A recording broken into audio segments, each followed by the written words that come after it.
我们这边地板的瓷砖呢，有一部分已经蓬起来了，像这个有没有都是已经变成空心，这边也变成空心。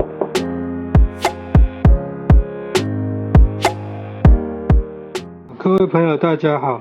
我们这边地板的瓷砖呢，有一部分已经蓬起来了，像这个有没有都是已经变成空心，这边也变成空心，这里就没事。所以大概是中间这一块，上面这几块，下面都浮起来了。像这种小工程啊，一般叫师傅也都懒得来。那我们今天处理的方式呢，不是用很正规的处理方式，因为正规的话，可能就是拆掉之后，打掉一层之后，然后再铺上水泥浆，把瓷砖再铺好之后再填缝。今天可能就用手上有的材料，自己简单的来解决它。那首先，它这个虽然浮起来呢，旁边这个缝呢都还是有白水泥，我们就必须要把这个粘住的这个地方呢，先把它打掉。一般呢，我们可以用像这种凿子，我之前有曾经用过钢钉，把它慢慢敲掉。或者你也可以用手提式砂轮机配瓷砖的片子，切瓷砖的也可以切水泥，这样子切。我们今天来试一下这个磨切机，然后搭配这个也是可以切瓷砖跟水泥的这个片子，安全性比较高，顺便来试一下。那我们可以先用锤子，先把这稍微锤一下。那比较薄的话，搞不好只有上面一点点，你轻轻敲一下，它就掉了。除了像这样子用敲的之外呢，也可以用切的。我来试一下。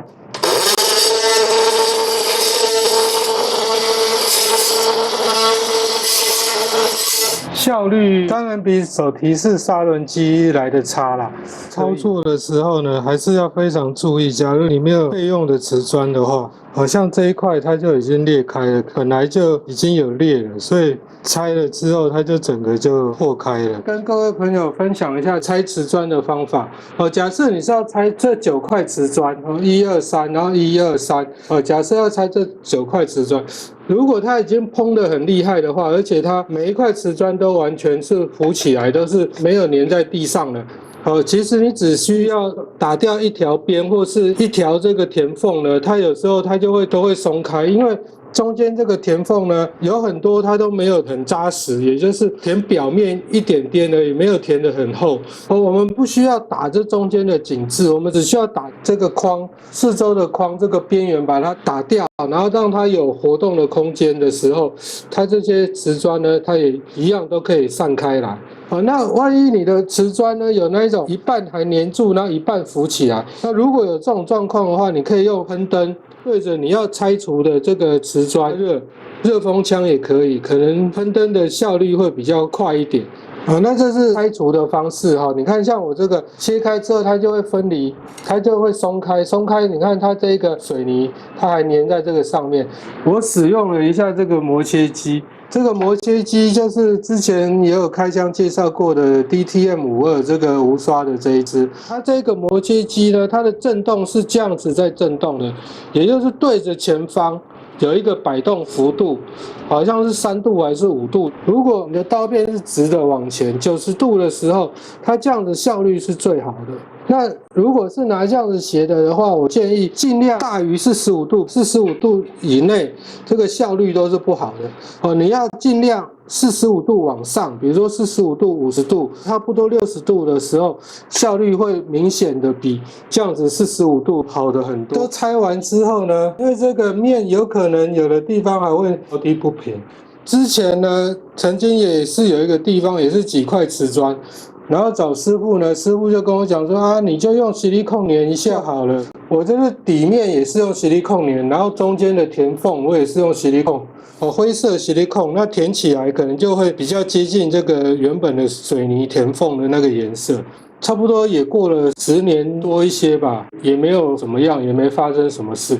那这一次反正刚好手上有开过的免钉胶没用完，就用免钉胶来粘这样子。不打掉的话，可能稍微把它整平一下，稍微把它磨一下，不要说某个地方凸起来，瓷砖铺起来不平这样子。其实粘瓷砖也有卖粘瓷砖的胶，免丁胶啊，或硒力控啊，或者是粘瓷砖的那种胶，它是比较液态的，比较没有厚度。像这泥沙浆呢，它比较有厚度。你如果不打掉呢，你直接再铺一层，这铺起来会比旁边的来得高。那我用的这个东西呢，也是一个研磨片啊，这个是专门研磨石头跟水泥的研磨片，因为这个真的很硬，一磨凸起来的地方就掉了。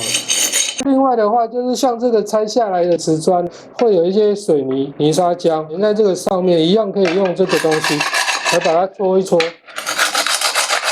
把它搓掉。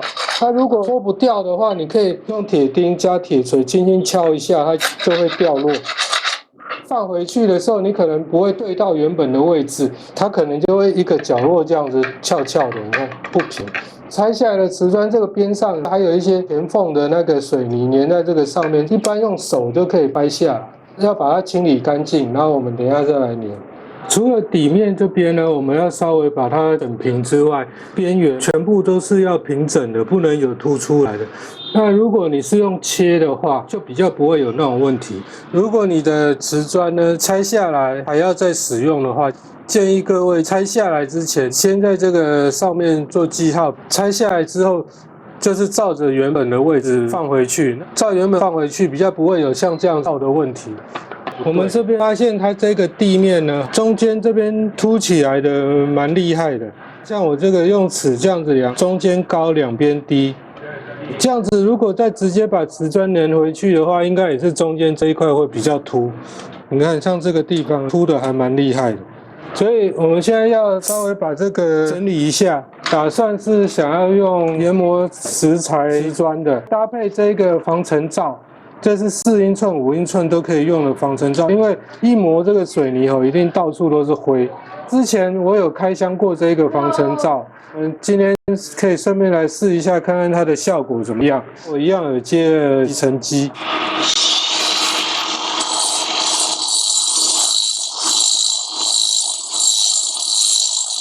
我是觉得效果还不错。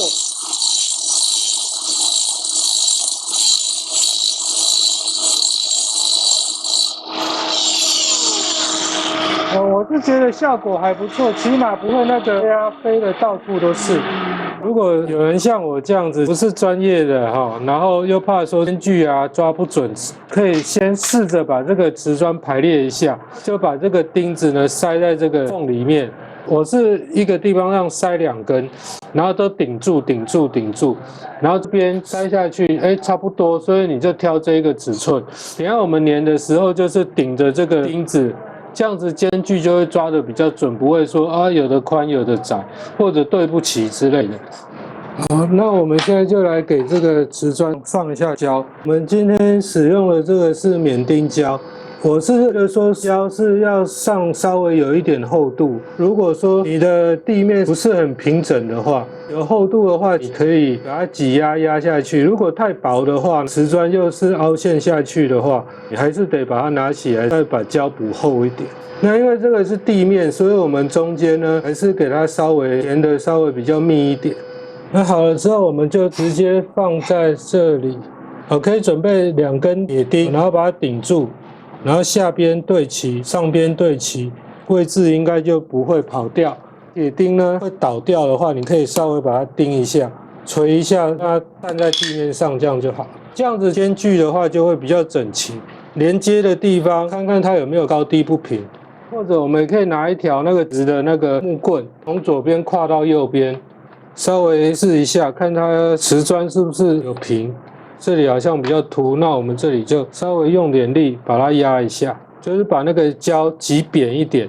我们现在呢这边都粘好了哈，然后大概过了1天，底下也差不多干了。那我们现在就要准备来填这个缝。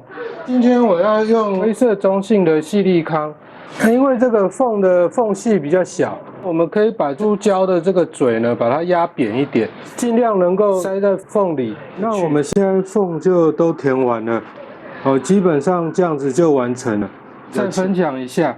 在粘这个瓷砖底面的时候呢，我有使用免丁胶，也有使用矽利康。免丁胶它的流动性比较差，然后干的比较快。细粒康呢流动性比较好，干的稍微比较慢一点点。那最后再说一次，我不是这个方面的专业，就是东看看西看看，然后觉得最适合我的方式来处理。今天这个瓷砖修复就跟各位朋友分享到这边。那如果有喜欢我的影片呢，记得帮我按个赞，然后分享我的影片。